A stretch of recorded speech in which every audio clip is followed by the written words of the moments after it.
Is not only putting the black male in check, but it is to inferiorize the behavioral functioning in order to have that sense of, look at them and I'm superior to them. I really feel genetically inadequate, but I get a psychological kick by seeing them in a very degraded state.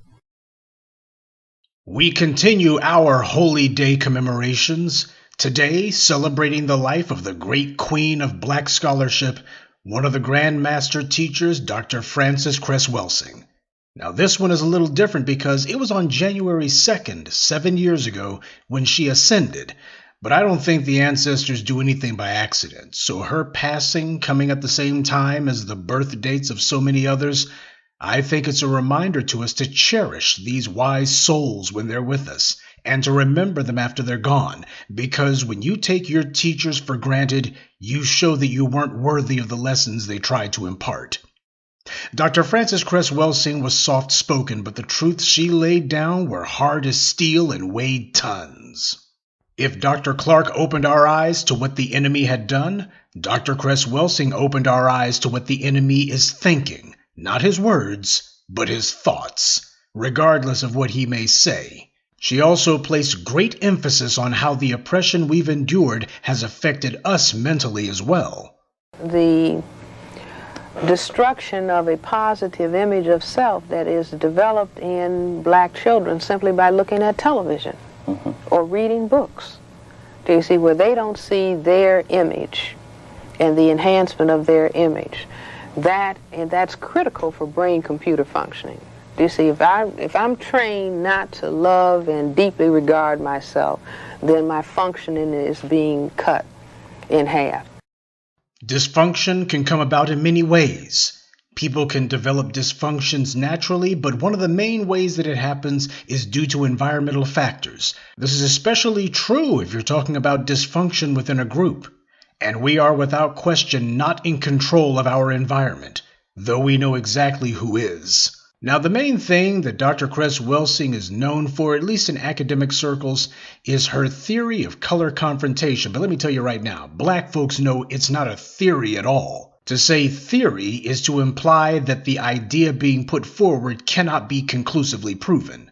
When it comes to Dr. Cres Welsing's theory of color confrontation, there's nothing theoretical about it. You see, cold fusion is a theory, as is the Big Bang. People have ideas about these things, and there's some loose bits of data and what they try to call evidence, but nobody can prove the Big Bang happened because time machines don't exist.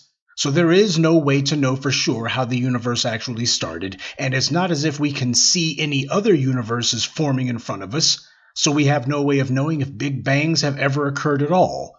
But when it comes to the behavior of white supremacists, we see it all day, every day. They tell us that they don't want race mixing because it would destroy the white race. They make it clear they don't want black people around at all because, well, there's always the threat of race mixing just because black people exist. This is exactly what Dr. Cres Welsing has said. That's not a theory. That's a proven fact. And this sick mentality is evident in every arena of this society. Dr. Cres Welsing taught how it permeates everything the white supremacist creates in ways both subtle and direct.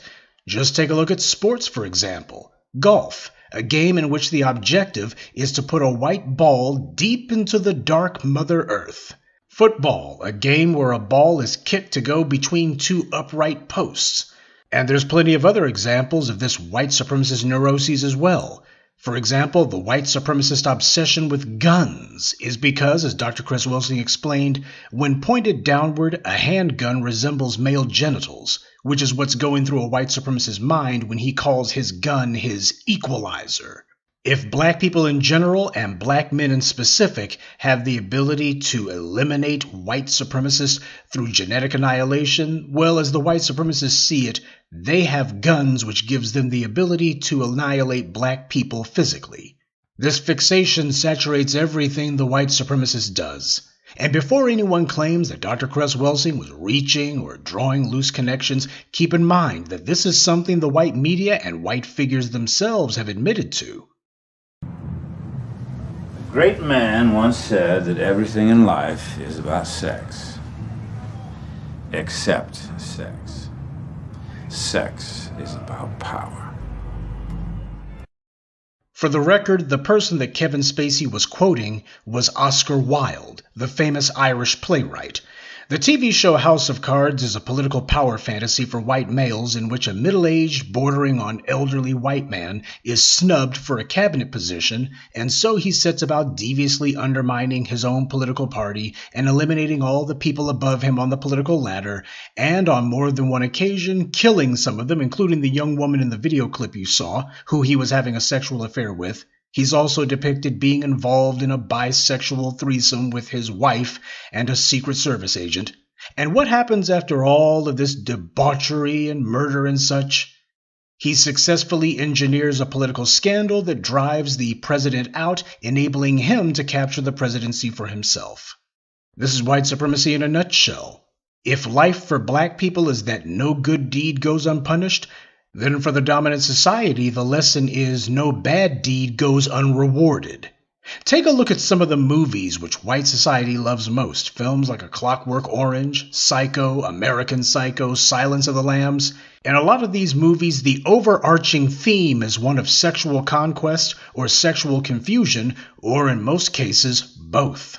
So yes, Dr. Cres Welsing was absolutely right. Sex is something the white supremacists fixate on. And you better believe it's at the front of their mind when he sees or even thinks about black people. It's why they talk about us all the time, at their own dinner tables, at their own private gatherings, even when around nothing but other white people. At settings where it makes absolutely no sense to be talking about black people, that's the main subject of conversation. Because the white supremacists have a problem. Their paranoia. And their paranoia is rooted in their recessive genes being easily erased. Whiteness is not merely an ethnographic modifier, it's also a unifying principle for those classified as white. But of course, the real glue that holds it all together is for those classified as white to have a constant reminder of how beneficial whiteness is by having a group who they can look at and either see as inferior in socioeconomic terms or whom they can look down on, or both. Whiteness confers tangible as well as psychological benefits. You also manufacture a phony societal narrative where white is better than everyone else, and the farther you get from white, the more inferior and worse treated in the society you are. So black people must be put at the bottom of the ladder, and if we are not there, then white supremacists have to attack us relentlessly until we are. All of the white supremacist anti-black racist rantings are merely words meant to rationalize their fear of genetic annihilation. When you attack someone for absolutely no reason whatsoever, you have to make something up to try to justify it. You say that there's something wrong with those people, regardless of if there is or isn't. You claim that they commit all the crime, and when that lie is debunked, you claim, well, they're mentally inferior. But it's all a smokescreen, white smoke that is. As long as the attention is on black people as the face of crime, quote-unquote, then nobody's paying attention to all the corporate crooks or the mass shootings or the serial killers, who are overwhelmingly not black, by the way. As long as the white supremacists can begin and push phony conversations about black inferiority, they don't have to face up to how easily they can be genetically annihilated, because that terrifies the hell out of them. They don't have to admit to how fragile their genes are. White cannot be superior when something as simple as having sex with somebody erases your genes. They know they can't fix it, and they can't change it either, so to keep their minds off this reality, they've chosen to obsess over distracting themselves by pointing at black people for no reason and saying there's something wrong with them. When in reality, the white supremacist looks at the genetic hand that he's been dealt and can't help but say to himself, there's something wrong with me. Dr. Cres Welsing did more than practically anyone to put this truth on the table. She used phrases like racism, white supremacy all along. She wanted to make it clear what the problem was and where it was originating from. We broke the physical chains white supremacy placed on us, at least as far as the plantations went. But we still have yet to break the economic and psychological chains, and that is key to freeing ourselves. We cannot look at any of the trappings of this anti-black society as being precious. Dr. Cres Welsing wasn't reaching, and she wasn't wrong either. Her brilliance and discernment placed her in a class all by herself. I consider Dr. Cres Welsing part of the holy trinity of Grand Master teachers, right up there with Dr. Clark and Dr. Ben. She asked the tough questions and was strong enough to give this racist society the tough answers too. You can't do anything but respect that, and we will do no less than to honor her. So on this day, the day of her ascension, we remember Dr. Frances Cress Welsing, the great queen of black scholarship, the Grand Master Teacher.